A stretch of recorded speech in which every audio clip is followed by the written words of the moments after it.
নমস্কার, আমি দেবজ্যোতি। কলকাতা টিভির ডিজিটালে আপনাদের আরও একবার স্বাগত জানাই।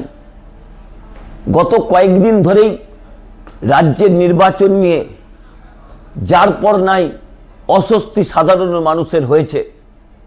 এসআইআরে প্রায় 27 লক্ষ মানুষের নাম এখনো পর্যন্ত বাদ গেছে। এবারে 26-এর বিধানসভা নির্বাচন হচ্ছে, কিন্তু 27 লক্ষ মানুষ শুধুমাত্র জাতীয় নির্বাচন কমিশনের ভূমিকাতেই তারা ভোট দিতে পারলেন না। তা প্রায় যে পরিমাণ মানুষ বাদ গেছে তা প্রায় 4 থেকে 5%, অর্থাৎ 4 থেকে 5% ভোটারকে বাইরে রেখেই ভোট গ্রহণ হলো। এখন প্রশ্ন উঠছে, এসআইআরের ফলে মানুষের মধ্যে আতঙ্ক কতটা তৈরি হয়েছে।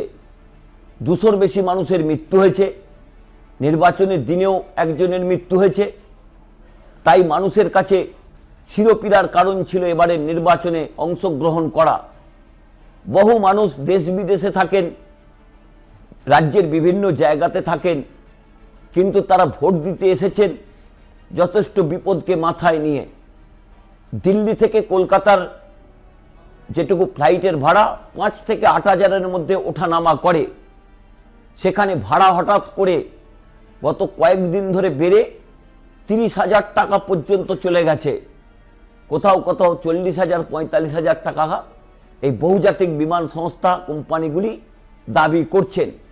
তাই মানুষ বাধ্য হয়ে 40-45,000 টাকা ভাড়া দিয়েও তারা কর্মক্ষেত্রে ফিরছেন, কেউ বাড়িতে ফিরছেন। অন্যদিকে শুধুমাত্র দিল্লি নয়, ব্যাঙ্গালোর ভাড়া যেখানে 5 থেকে 8 হাজার, সেখানেও ভাড়া হঠাৎ করে 25 থেকে 30,000 টাকা হয়ে গেছে। তাই কোনো কোনো যাত্রী ভোট দিতে এসেছেন যথেষ্ট জ্বালাতন ভোগ করে। ট্রেনে টিকিট পাওয়া যাচ্ছে না, লম্বা ওয়েটিং লিস্ট, বাধ্য হয়ে তারা ফ্লাইটে আসতে বাধ্য হচ্ছেন, আবার ফ্লাইটে ফিরে যেতে বাধ্য হচ্ছেন।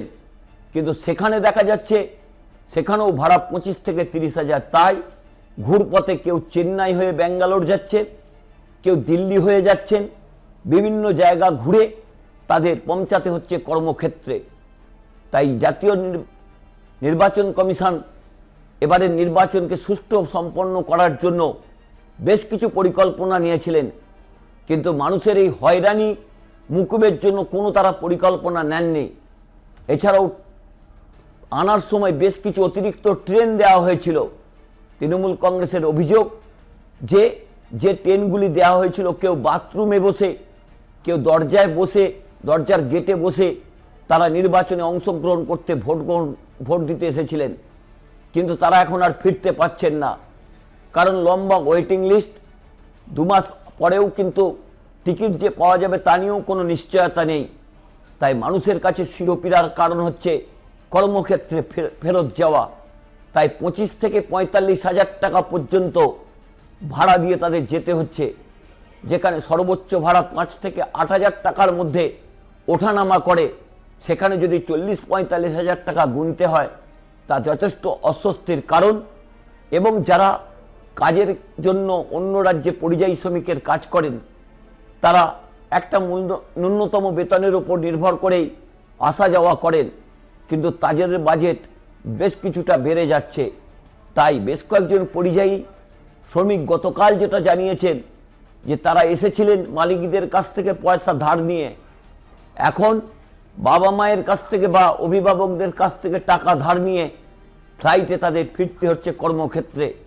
না হলে দুকুলি তাদের যাবে, কর্মক্ষেত্রে তাদের চাকরিও যাবে, আর এখানে থাকলে অন্যের সংস্থান হবে না। তাই বাধ্য হয়ে বন্ধকি টাকার ওপর ভরসা করে সোনাদানা গয়নারে বন্ধক রেখে বা মহাজনদের কাছে টাকা নিয়ে তাদের ফিরতে হচ্ছে কর্মক্ষেত্রে। এখন সরকার কি এর ওপর নজরদারি করবে? কেউ কেউ প্রশ্ন তুলছে, এর তো একটা নির্দিষ্ট নিয়ম থাকা উচিত। হঠাৎ করে মানুষের যখন প্রয়োজন, তখন এইভাবে যদি বিমান সংস্থাগুলি ভাড়া বাড়ায়, তাহলে আগামী দিনে মানুষ কিভাবে যাতায়াত করবে বা কিভাবে ভরসা করবে এই বিমান সংস্থাগুলির ওপর? এই রকমই প্রত্যেকটি খবরের গুরুত্বপূর্ণ আপডেট পেতে কলকাতা টিভির পাশাপাশি কলকাতা টিভির ডিজিটালে চোখ রাখুন। কলকাতা টিভি, রাত দিন 7 দিন।